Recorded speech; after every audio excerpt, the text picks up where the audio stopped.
Good evening, students. Am I audible?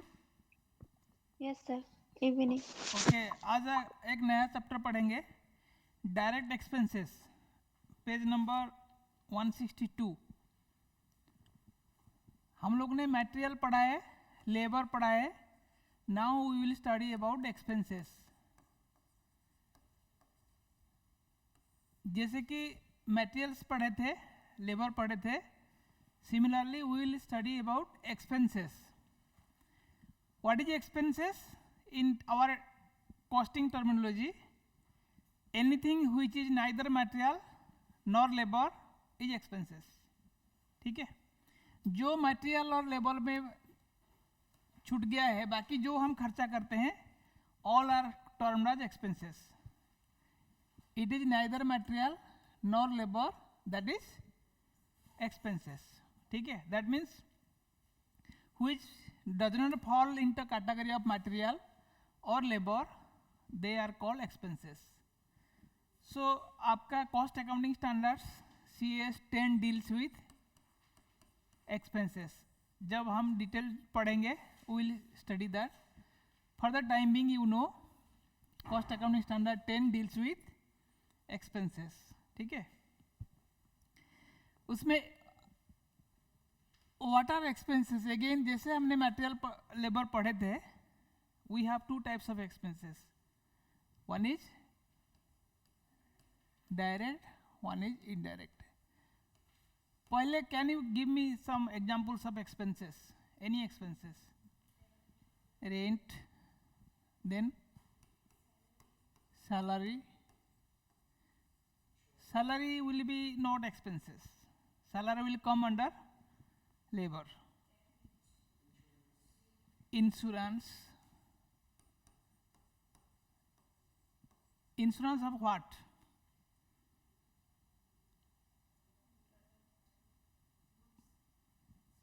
Plant, machinery, buildings. If you call about stock, that will be different. Materials का पर insurance will be a part of material cost.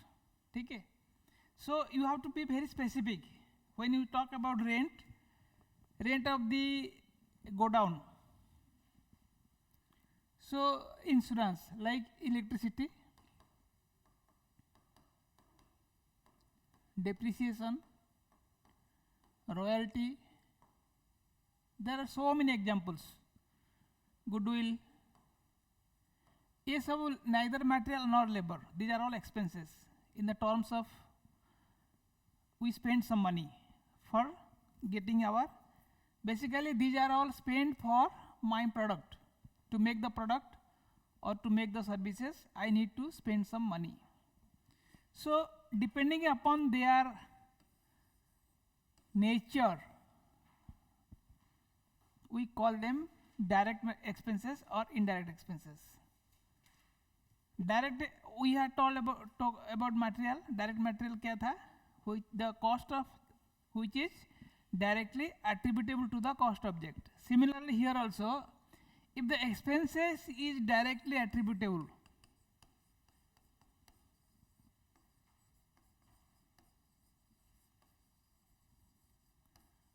to the cost object, मतलब जो expenditure हम किया है उसको cost object में directly identify कर पाएंगे, वो होगा डायरेक्ट एक्सपेंसेस। अगर वो डायरेक्टली नहीं होता है तो it will become indirect expenses. ठीक है, तो डायरेक्ट एक्सपेंसेस का कुछ एग्जांपल कैन वी गिव, जिसको हम पर यूनिट मेजर कर सकते हैं। The expenses which can be categorised पर कॉस्ट ऑब्जेक्ट। ठीक है, लाइक जैसे वी टेक फीस पर student, that is directly attributable to student is the cost object, so यहाँ पे fees is expenses. So this is an example of, there is like royalty per ton. Oil India gives royalty to the state government per ton. Of crude oil produced, तो हमें 1 ton में कितना royalty दिया है हमको पता चल जाएगा. सो that will be a part of direct expenses. ठीक है. अगर मैं डायरेक्टली नहीं दे पाऊंगा, suppose electricity per unit I do not know, ये लाइटिंग हो रहा है, पर स्टूडेंट कितना लाइटिंग कैन आई नो. हमारा यहाँ पे कभी 10 भी हो सकते हैं, कभी 15 भी हो सकते हैं. This is given per month. वहाँ पे क्या होता है, रॉयल्टी हम पर मंथ नहीं देते हैं, पर ton of crude produced. Though we are paying in a month, monthly once, it is calculated per ton of production. So this is a direct expenses. Electricity will be indirect expenses. जहाँ पे मुझे पता है एक produce करने के लिए मुझे 5 यूनिट लगता है, that 5 units will be direct expenses. ठीक है. जहाँ पे मुझे पता है कि ये इतना ही खर्चा होता है एक यूनिट बनाने में, by virtue of my experience and by virtue of my measuring. मैंने 1 महीना का मीटर देखा कि 10,000 यूनिट आया है, मैंने 20,000 यूनिट्स बनाया है, तो पर यूनिट मेरे को हाफ यूनिट लगा है, तो I can measure that. So that will be direct expenses. जहाँ पे मुझे नहीं कर पाएगा that will be indirect expenses. So we have now understood direct expenses and indirect expenses. In the same way जैसे हमने मटेरियल को भी पढ़े थे, लेबर भी पढ़े थे, similarly overheads, similarly expenses also can be direct and indirect. How to measure and how to disclose, you will have principles. वो प्रिंसिपल्स एक बार आप पढ़ लीजिए. I am not going in that detail, आपको मैं अभी बता रहा हूँ. Next, if you see just छोटा सा एग्जाम्पल, आपका डायरेक्ट वर्सेस इनडायरेक्ट ऑलरेडी किताब में दिया है. Same similarly like material and labour, that differences you can just do self study. For your understanding illustration 46 देख लीजिए, छोटा सा एग्जाम्पल है, very easy to understand. Expenses में ज़्यादा कुछ नहीं है, आपको खाली ध्यान में रखना है किसको डायरेक्ट करना है, किसको इनडायरेक्ट करना है. अच्छा, royalty paid on sales is 30,000. Royalty paid is 30,000. Then royalty paid on units produced. देखिए रॉयल्टी इसका, ये सेल्स का ऊपर दिया है. देन ये बोलता है 20,000 ऑन प्रोडक्शन. क्वेश्चन ये बोलता है hire charges of equipment used in production. ये this is a hire charges. Hire charges क्या है, हमने एक इक्विपमेंट को हायर किया फॉर डूइंग द प्रोडक्शन, तो hire charges for production. This is also 2,000, that is the expenditure. ठीक है. Next it says design charges 15,000. Design charges क्या है, कोई भी प्रोडक्ट बनाने से पहले हम एक डिजाइन बनाते हैं, उसका cost is 15,000. Software development charges related to software charges related to production, for production. एक प्रोडक्शन बनाने के लिए मुझे एक सॉफ्टवेयर बनाना पड़ा, that is also expenses. So this is also direct expenses. So this is 22,000. Compute the direct expenses. Now we will see the test. इसमें whether these are direct expenses or not. यहाँ पे देखिए royalty हमने जितना cell किया उसका ऊपर दिया है, पर यूनिट करके दिया है. So royalty is a direct expenses. Again on production also it is जितना प्रोड्यूस करेगा देगा. हायर चार्जेस फॉर प्रोडक्शन, मैंने अगर सिंपली लिख देगा higher charges not mentioning production, that is not a direct expenses. वो किसके लिए हायर किया पता नहीं, but this is for production. Anything used for production will be direct. This is direct. This machine is specifically used for production, so this will be a direct expenses. Design charges, मैंने कोई भी एक product बनाने से पहले exclusively I made a design for this production, so this will be a part of the direct expenses. ठीक है. And I also developed a software exclusively for this production. So मेरा ये जो भी यूनिट प्रोडक्शन हुआ, for that all are direct expenses. So अभी आपको idea आ गया. In our business we spend lot of direct expenses. Expenses बहुत होता है. जैसे मटेरियल लेबर कम है, आज का दिन में एक्सपेंसेस का वेराइटीज बहुत बढ़ गया है. ठीक है. सो ये सारे चीज़ को ऐड करने से you get your direct expenses total. यहाँ पे कंफ्यूजन करने के लिए दूसरा कुछ नहीं दिया है. So simple problem, just for your understanding how we are knowing which is direct. आप अगर यहाँ पे किताब में देखेंगे, ये सारे नोट्स भी दिया है. ठीक है. अभी now he is asking another question. Illustration 47 भी देखिए. इसको टोटल करने से whatever you get that will be your answer. Simple. ऐसा नहीं आता है. ठीक है. Don't be happy. ऐसा प्रॉब्लम कभी भी नहीं आएगा. It is only for your understanding. Expenses complete करने से will go to overheads. It is छोटा चीज़ है. एक्सपेंसेस में ज़्यादा कुछ नहीं है. Just to know what is direct what is indirect. ठीक है. कभी भी आपको ये आता है एग्जाम में, कॉन्सेप्ट आपको पता होना चाहिए. हमने मटेरियल पढ़ लिया, लेबर पढ़ लिया, एक्सपेंसेस पढ़ लिया. Next will study. हमने तो सारे डायरेक्ट को ले लिया है, सारे इनडायरेक्ट अभी नहीं लिया है. All indirect are pending. In costing, the more problem comes for the indirect things. How to deal with the indirect expenses. ठीक है. I will not do the next problem. So we will straight away come to this is one of the important chapter. मैंने direct material, direct labour, direct overheads कहाँ पे लिया? Prime cost में. सो indirect material plus indirect labor plus indirect expenses, ये तीनों को हमने क्या बोलते हैं? Because their nature is like that, it is very difficult to deal them separately. So all indirect expenses we put together and we call them overheads.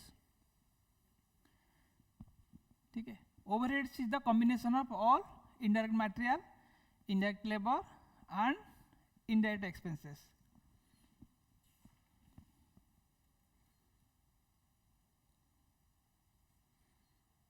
ये आपको cost accounting standard 3 में डिटेल डिस्कस किया गया है. CS 3. जब हम cost accounting standard पढ़ेंगे उसको डिटेल में पढ़ेंगे. सो ये जो ओवरहेड्स है, इसका अकाउंटिंग करना थोड़ा कॉम्प्लेक्स है. ठीक है. जैसे मटेरियल आपने डायरेक्टली लोड कर दिया कॉस्ट ऑब्जेक्ट्स में, इसको ऐसे आप डायरेक्टली लोड नहीं कर पाएंगे. सो पहला चीज हम लोग कैसे करेंगे? First step is to collect the information. मेरा कंपनी में जैसे जैसे डायरेक्ट बुकिंग होता है, हम डायरेक्टली बुक कर दिया प्राइम कॉस्ट में. ये सारे चीज़ को हमने what are the indirect expenses I collect. First I will collect the information. ये सारा इंफॉर्मेशन मुझे कलेक्ट करना पड़ेगा. अनलेस आई कलेक्ट इंफॉर्मेशन, जैसे कि कहाँ से कलेक्ट करेगा? What is the source? Source is my financial accounts और my day to day expenditures like I paid rent, I paid electricity, I paid road tax, I paid canteen expenses, which is not related to production. Production वाला तो हम production में object में load कर दिया, कोई दिक्कत नहीं. जो डायरेक्ट हमारा अल्टीमेट ऑब्जेक्टिव क्या है? Collect the data, load them to the product, give what is the cost, then sell it. That is my primary object. So इसको हमने क्या करेंगे, पहले हमने collect करेंगे, we will collect the data. उसके बाद हम लोग we will classify them. Classifications. ये डाटा कौन सा कैटेगरी में क्या आएगा, दैट क्लासिफिकेशन विल बी, आपको पता था classification of cost element wise. If it is element wise क्या होगा, indirect material, indirect labour, indirect expenses. So we can call it element wise.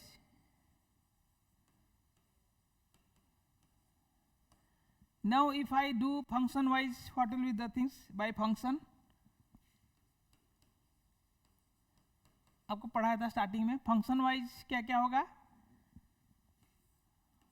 Production, administration, sales and distribution. The overheads can be for production, can be for administration और can be for selling and distribution. So और क्या distribution, और क्या classification होगा,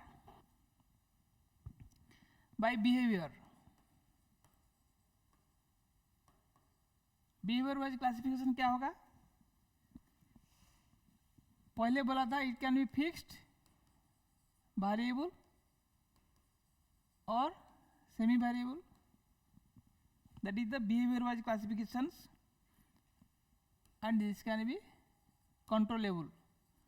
controllable में दो two things, controllable and uncontrollable. See why we are doing these classifications, based on that only we will treat them. We will treat the expenditure based on their classifications. How do we treat separately, we can discuss. Basically ये जो चीज़ है, production overheads, we call production overheads, administrative overheads, selling and distribution overheads. Element wise it will be indirect material, indirect labor, indirect expenses. And behavior wise it is fixed overhead, variable overhead, semi variable overhead, controllable overheads or uncontrollable overheads. Which cannot be controlled, that is uncontrollable. ठीक है. So this is about collection of overheads. Now what is the next step after collecting? पहला collection हो गया. मेरा job क्या है, this is my product, this is my product, product X. Suppose I am producing two product, product Y. मेरे पास दो product है and these are my direct expenses, direct labour, direct material. ये तीनों मैंने इसमें डाल दिया है. ठीक है.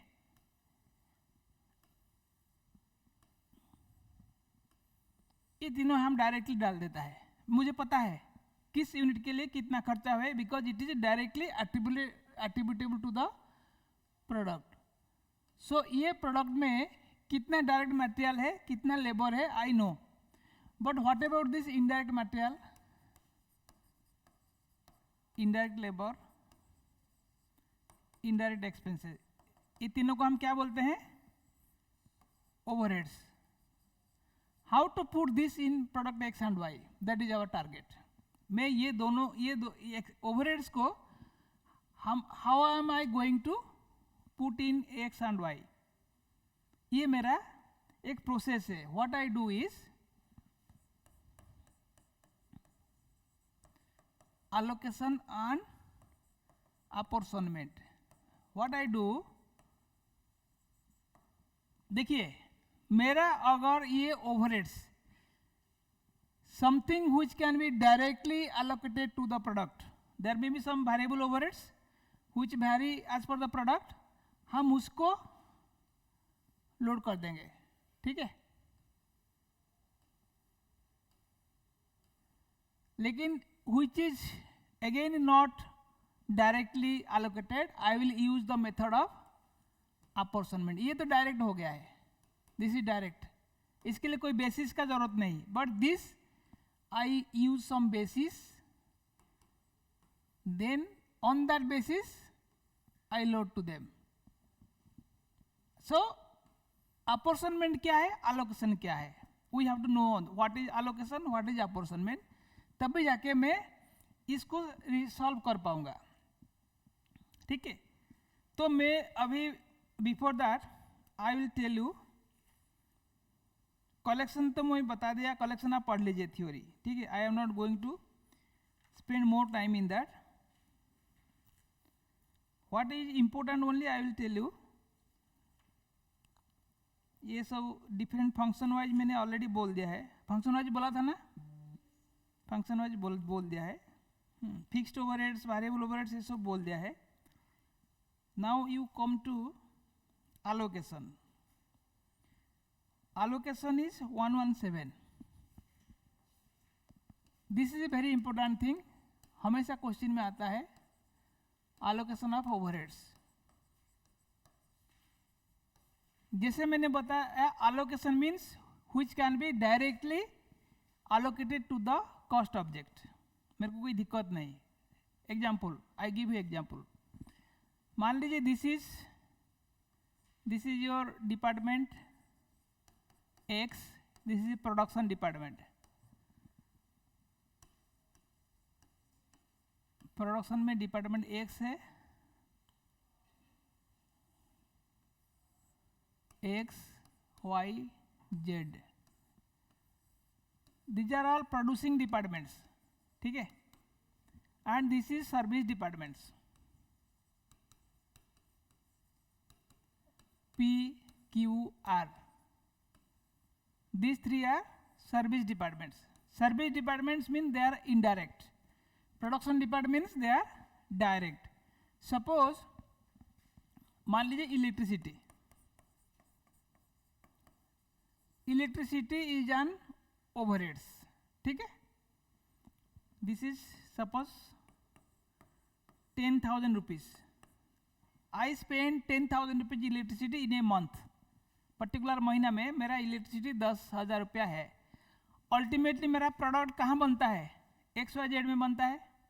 There are 3 producing departments. This is X, this is Y, this is Z. These are service departments. They give service to, they give, P is giving to all the 3, Q also giving to some departments, so they give service to these 3 departments. Now my electricity in a month is 10,000 rupees, and suppose units,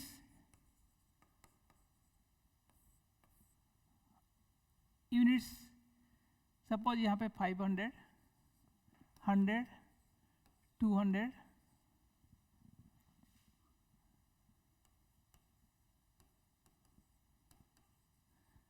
these departments consumed electricity units like this. ठीक है, I have got some data. Now you see, and I have got another thing. There is a meter here. Electricity charges for X मुझे पता है, suppose 1200 रुपया. For Y is equal मान लीजिए 1800 रुपया. Z is equal मान लीजिए 2000 रुपीज. ये अलग से आया है. ठीक है, तो ये जो XYZ का डायरेक्टली आया है, I know very well X के लिए कितना इलेक्ट्रिसिटी आया है, 1200 रुपया. यहाँ पे नहीं लगेगा. ठीक है, सो आई कैन डायरेक्टली पोस्ट 1200 रुपया. This is an example of allocation. I have not done anything. Whatever I have been spent for X, I have loaded here directly. So this is allocated. It is directly. I know for X it is 1200. So directly it is allocated to X. ठीक है, जैसे मैंने कुछ काम के लिए आपको डाल दिया है, means I know you are going to do that work. There is no via media. I will tell you what is the difference. Similarly इसको 1800 दे दिया, इसको 2000 दे दिया, बिकॉज उनका मीटर है, मीटर का बिल आया है, इस डिपार्टमेंट का मीटर चार्जेस 1200 रुपया है, तो मैं डायरेक्टली उस कॉस्ट को उसी डिपार्टमेंट में डाल दिया, कोई कंफ्यूजन नहीं. So it is directly charge to the respective cost centres, और cost this X and Y and Z are cost centres. ठीक है. But same month there is a common meter reading came for all the company as a whole, another 10,000 rupees. ठीक है. मेरा पास अभी एक problem आया है, ये 10,000 रुपया मैं कैसे लोड करूँगा. मेरा पास एक I have to do some method, इसको तो हम डालना पड़ेगा ना. सो प्रोडक्ट में डालने से पहले हर डिपार्टमेंट को डालेगा, then it will go to product. So first thing I will do a क्या करेगा, प्राइमरी डिस्ट्रीब्यूशन ऑफ ओवरहेड. ठीक है. मैं एक प्राइमरी डिस्ट्रीब्यूशन करूंगा कि ये 10,000 रुपया को I will find out a basis on which to apportion the overheads to the respective departments. मेरे पास डायरेक्टली नहीं है, एक ही बिल आया है 10,000 रुपया का, लेकिन आई नो सम बेसिस इनका यूनिट्स कितना है. ठीक है. किलोवाट लोड कितना है आई नो, इसका 500 है, इसका 100 है, 200 है, 50, 100, टोटल कितना हुआ 600, 800, 900. So if total is 1,000, how much I should distribute to X on this ratio? 10,000 divided by 1,000 into 500. So if 500 it becomes 5,000. Now I got a figure 5,000 rupees on the basis of units. X का units 500 है, इसीलिए out of total 1,000 50% goes to, that mean इसका 10,000 का 50% goes to x. Similarly इसको कितना जाएगा 10% means 1,000, इसको जाएगा 20% 2,000, इसको जाएगा 500 500 1,000. Now I got, this is known as apportionment. What I did, I apportioned the total electricity charges on the basis of units consumed in each department. ठीक है. This is primary distribution. So in primary distribution what I did, I have allocated or apportioned the overheads to the respective departments or respective cost centers. Okay. Now this is primary distribution. What is secondary distribution? अभी देखिए मेरा objective से कि ये जो department है they are all service department है, इसमें कुछ नहीं रहेगा, इसमें जो भी है सब मुझे XYZ में डालना पड़ेगा. ठीक है. Now I have to find out a basis, there will be another thing called secondary distribution. Secondary distribution में क्या होता है, generally the service department cost has to be loaded back to production department in secondary distribution. Ultimately मेरा X के लिए कितना cost, Y के लिए कितना कॉस्ट, जेड के लिए कितना कॉस्ट मुझे निकालना है. सो मान लीजिए P is accounts, suppose let us know in terms of some departments, this is stores, this is HR. ठीक है. So I have to load the HR expenses of electricity to X, Y and Z. So मुझे पता है there is another thing, I have something,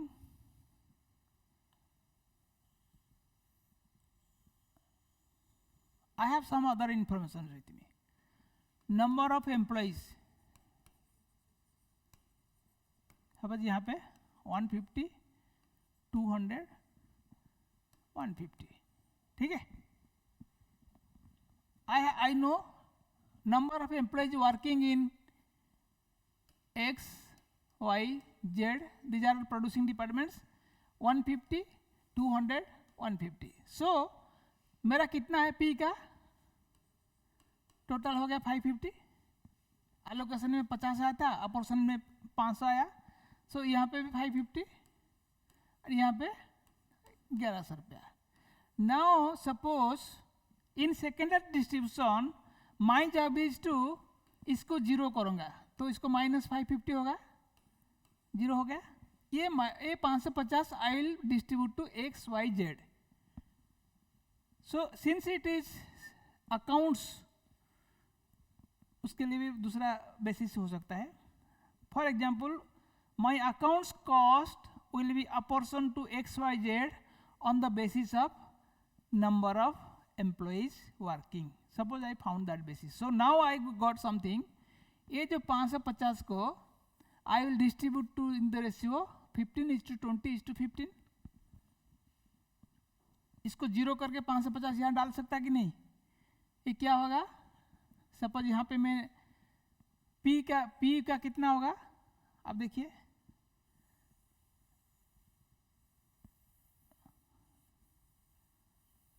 now department P cost, इसमें मैं क्या करेगा 550 total divided by 500 into 150 will come to x. Similarly y को लेके आएगा 550 डिवाइडेड बाय 500 इंटू 200, इसका आएगा 550 by 500 into 150. Now I got a basis to transfer this to there. कुछ फिगर आएगा, क्या आएगा देख लीजिए, थोड़ा कैलकुलेट कर लीजिए. ये आ गया 165. यहाँ पे कितना आएगा 165 प्लस 165 हो गया आपका 330. ये हो जाएगा 220. मेरा ये जीरो हो गया, इधर ऐड हो गया. सिमिलरली स्टोर्स का भी we can make some basis and add here. Ultimately I make zero. Again मान लीजिए सेम थिंग 165 220 165 और इसका भी 1100 भी इसका डबल हो जाएगा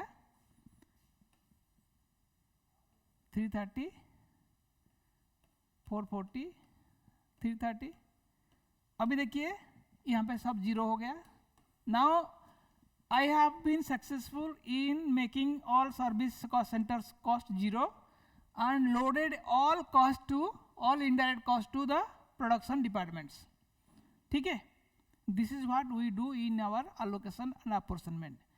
अभी अलोकेशन और अपोर्शनमेंट में क्या डिफरेंस पता चला. डायरेक्ट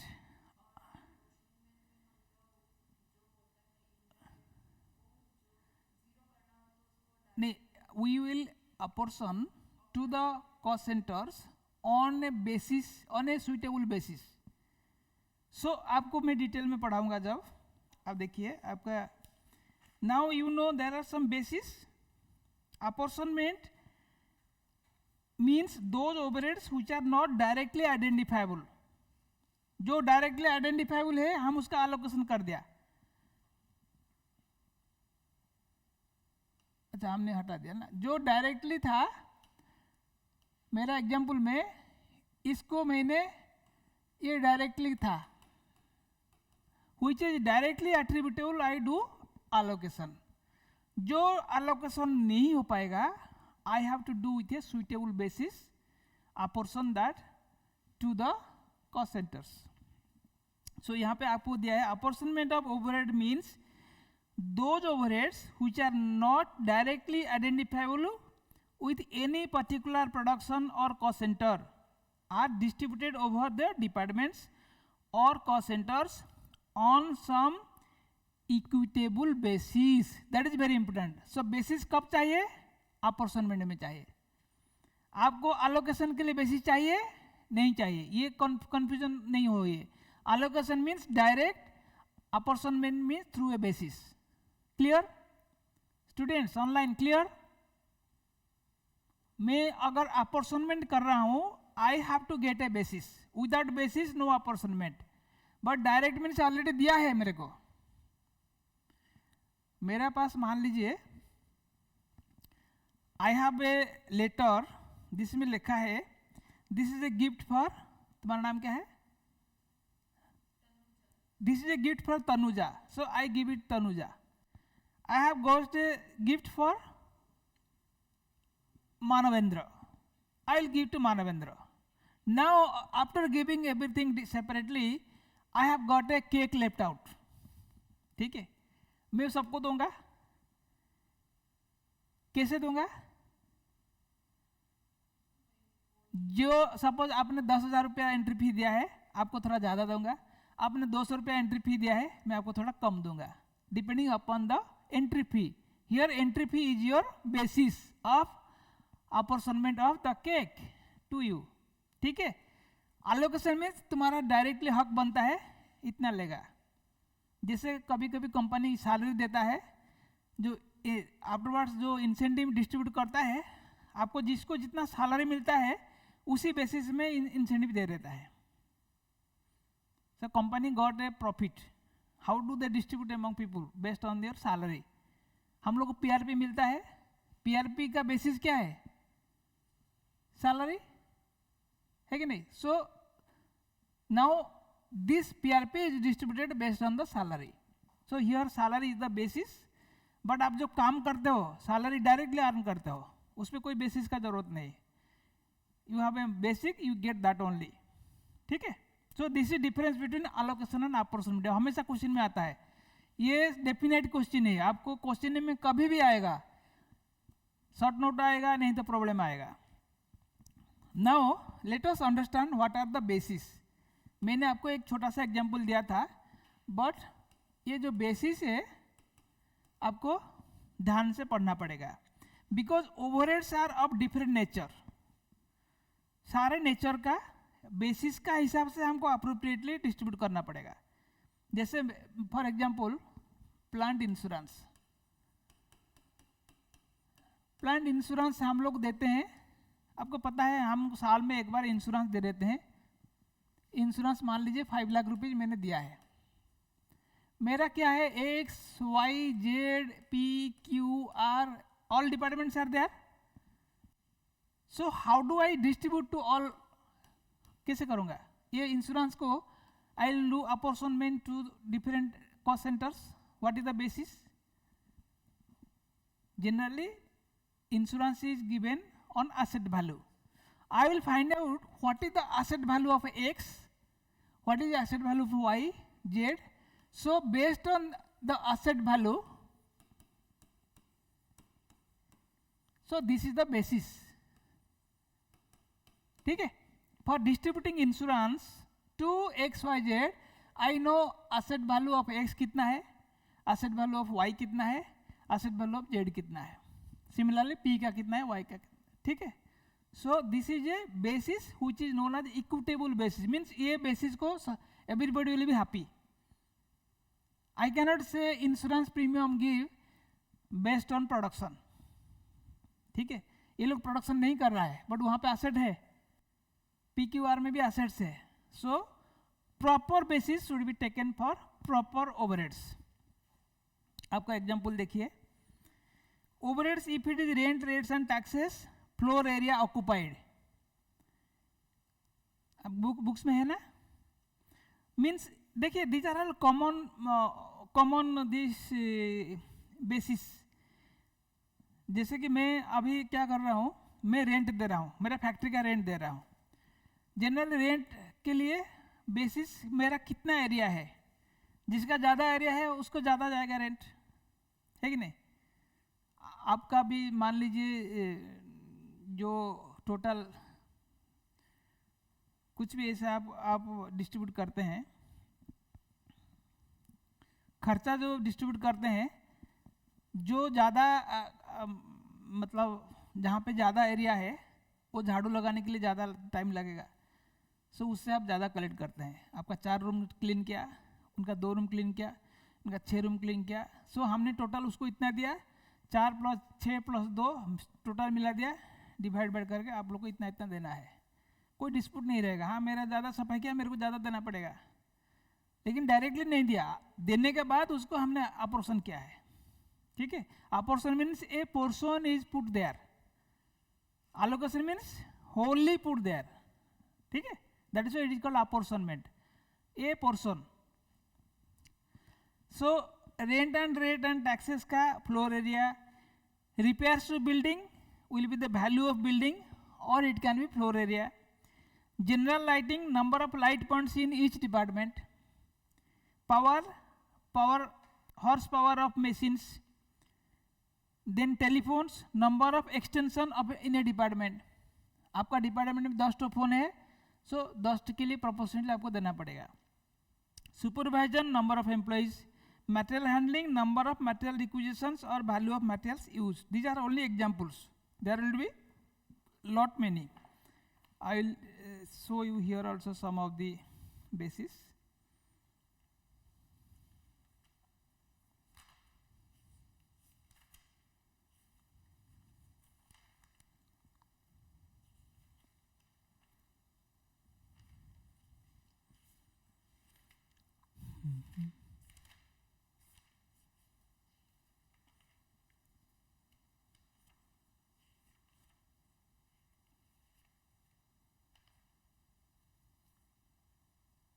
हाँ, insurance charges of finish inventory, average value of finish inventory held, salary of sales department.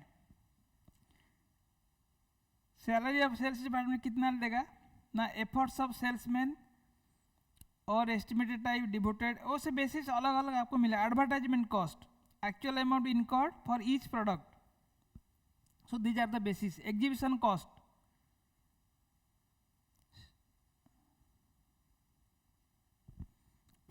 ये सारी चीज सेलिंग डिस्ट्रीब्यूशन का दिया है.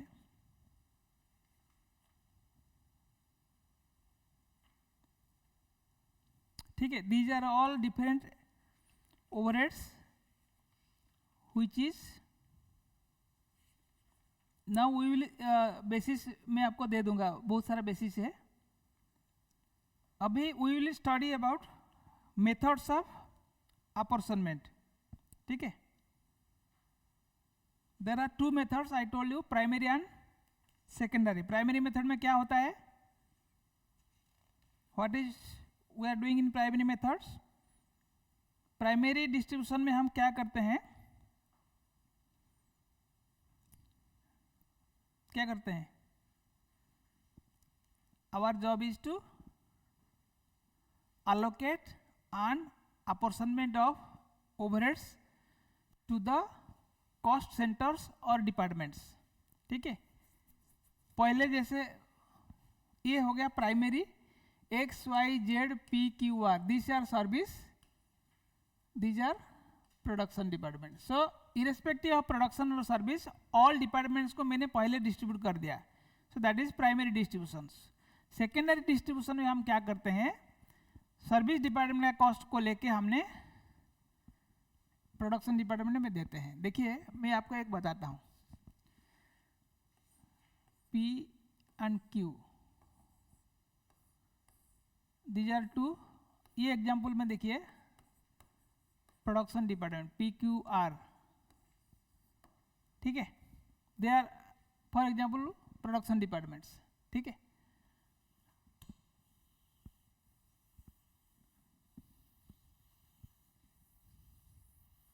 ये क्या है, प्रोडक्शन डिपार्टमेंट है. And service department is X and Y. मैं अभी चेंज कर दिया, पहले इसको प्रोडक्शन बोला था. ठीक है, देयर आर 5 डिपार्टमेंट्स. ये तीनों प्रोडक्शन का, एक पी प्रोडक्शन होता है, क्यू प्रोडक्शन होता है, आर प्रोडक्शन होता है. इन प्राइमरी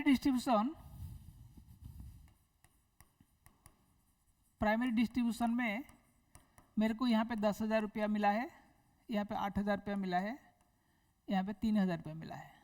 ठीक है, एंड एक्स को मिला है 1,500 रुपया, वाई को मिला है 2,000 रुपया. ठीक है, this is the distribution as per primary distribution. Now on secondary distribution what I have to do, secondary में क्या करना है, ये एक्स एंड वाई को पी क्यू आर में डालना है, ठीक है। But X department is giving service to P Q R and Y also. ऐसा भी होता है। पहले हम क्या सोचते थे, हम इसको पहले तीनों में डाल देंगे, ऐसा नहीं होता है प्रैक्टिकली। ये भी सर्विस इनको भी देता है, वाई का भी हक है सर्विस लेने का। जैसे कि मान लीजिए ये है स्टोर्स, ये है अकाउंट्स। अकाउंट्स वाला सैलरी देते हैं, स्टोर्स को भी देते हैं, पी को देते हैं, क्यू को देते हैं, वार को देते हैं। तो उसका कॉस्ट जो है accounts cost like distributed P Q R and Y, accounts is giving to P Q R and I. Suppose यहाँ पे 50%, 20%, 20%, 10%। अकाउंट्स का जो भी खर्चा होगा 10% वाई को जाएगा, ठीक है। सिमिलरली स्टोर्स का जो टोटल सर्विस है, they also give some service to X also. So stores also what they give 40%, 30%, 10%, 20%। स्टोर्स क्या करता है, पी को देता है, क्यू को देता है, आर को देता है, प्लस एक्स को भी देता है। इसमें क्या होगा, ये लोग को जीरो करना मुश्किल है। अभी देखिए ये इसका 1500 रुपया पहले हम जीरो करेंगे। 1500 का क्या होगा, पहले अकाउंट्स का 50% इधर आएगा। कितना है, हम लोग 1500 विल भी माइनस 1500 कर दिया, जीरो हो गया। 1500 का 50% कम्स हियर, कितना 750, और 20% आएगा क्यू को 300, 20% यहाँ पे 300 आएगा। कितना हुआ, 3 3 6 750। यहाँ पे 10% आएगा वाई को 150 हो गया। हम सोचा था ये जीरो हो गया, हम खुश हो गया, लेकिन नहीं होगा। अभी क्या करेंगे, इसका कितना हुआ, पहले 2000 था, अभी 150 आके जोड़ गया। अभी मैं उसको 2150 करेगा, उसका 40% इधर डालेगा, 30%, 10%, फिर 20% इधर डालेगा। इसका 20% कितना है, 2150 का 20% निकालिए। x0 जो होने वाला था वहां पे कुछ वैल्यू आ गया, कितना 43 नहीं 430 होगा, 20%, ठीक है। सो यहाँ पे तो जीरो हो गया, लेकिन यहाँ पे 430 आ गया, प्लस इधर आ गया। लेट अस यहाँ पे ऐड करिए, जैसे जैसे मैंने बताया। इसका 40% मारिए, 2150 का 40%। बड़ा कैलकुलेटर चाहिए, छोटा में नहीं होगा। 860, ये हो गया आपका y का। यहाँ पे कितना आएगा बोलिए, 645 आपका टोटल हुआ 2150 हो रहा है चारों मिलाने से।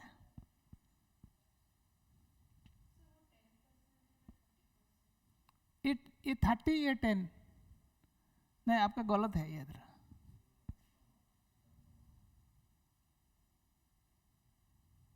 ये कितना हुआ देखिए, दिस इज 30%,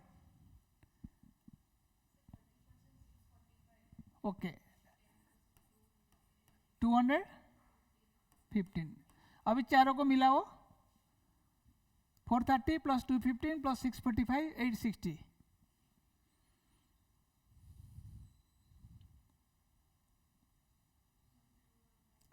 ये जीरो हो गया, लेकिन यहाँ पे जीरो था, अभी कितना आ गया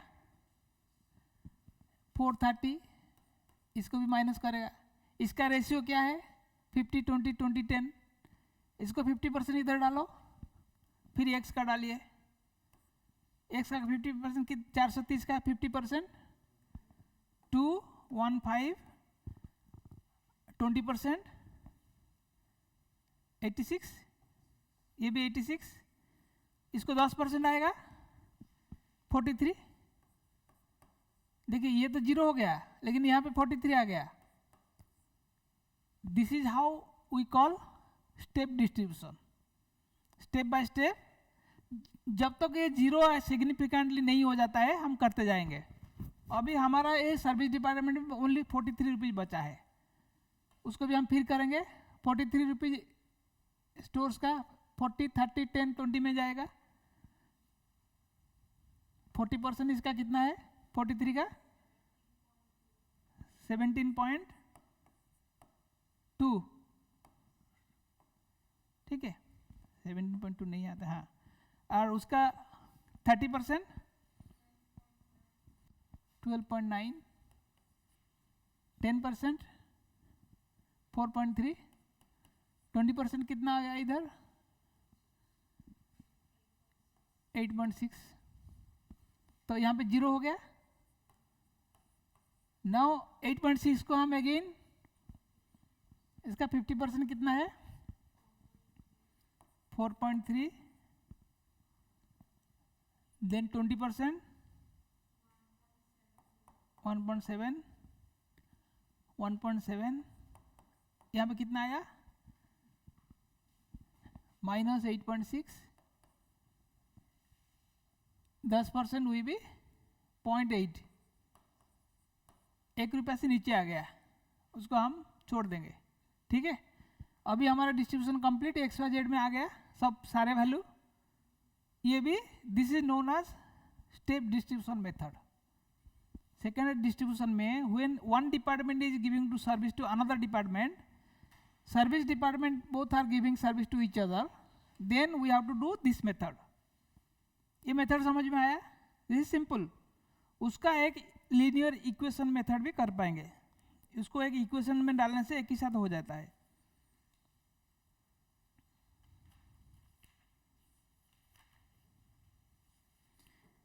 सिमुलेशन इक्वेशन मेथड, इसमें हम एक्स एंड वाई डाल के भी सॉल्व कर सकते हैं, ठीक है। ये दोनों मेथड आपको करना पड़ेगा। ये मेथड हम नेक्स्ट क्लास में करेंगे। अभी तक जितना पढ़ाया समझ में आया? सिंपल है। Allocation, apportionment, primary distribution, secondary distribution. Primary distribution में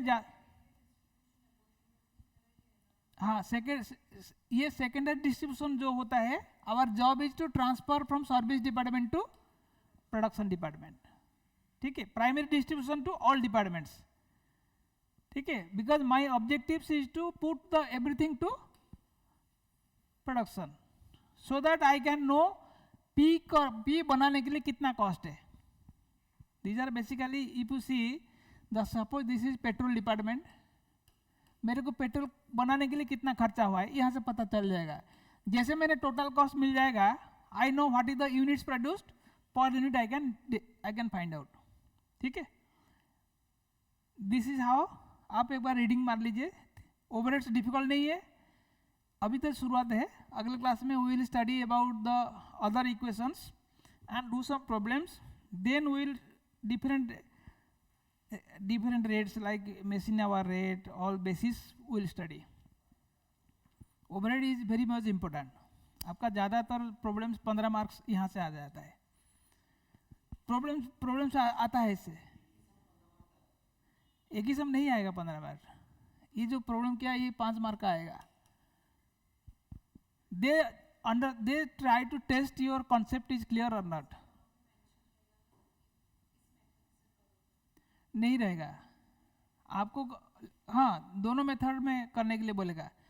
do it in step distribution method और do it in simultaneous equation method. आपको ऐसे ही मैक्सिमम ये जो मैं बोला है, if X is not giving to Y it is simple, एक लाइन में हो जाएगा। If X is giving to Y, जैसे ऐसे अगर दे दिया आपको, this indicates X and Y are having service to each other. Stores is giving here 10%, accounts is giving here 20%. So both are giving service to each other. In that case आपको step distribution करना पड़ेगा. कभी कभी exam में to know your simultaneous equation method they will ask you to do in that method. That method is simple, हम बताएंगे next class में. हाँ, less than 1 rupee you leave it. You can do one more step also, but कितना तक जाएगा, ठीक है. वो 1 रुपी अब लेस देन 1 रुपी आ गया, छोड़ दीजिए उसको. यहाँ पे ऐड करने से हो जाएगा, कहाँ पे राउंड अप करने से हो जाएगा, ठीक है. बेसिकली हमारा अप्रोक्सीमेशन होता है. 1 रुपया is not very, we are not giving anybody. हम लोग कॉस्ट निकालते हैं. Everything is on estimate basis, ठीक है. सो किसी को समझ में नहीं आया? Rakhi and Samudra understood? Yes, sir. चलिए, I hope you have understood. अगले क्लास में हम उसको करेंगे और एक प्रॉब्लम भी करेंगे.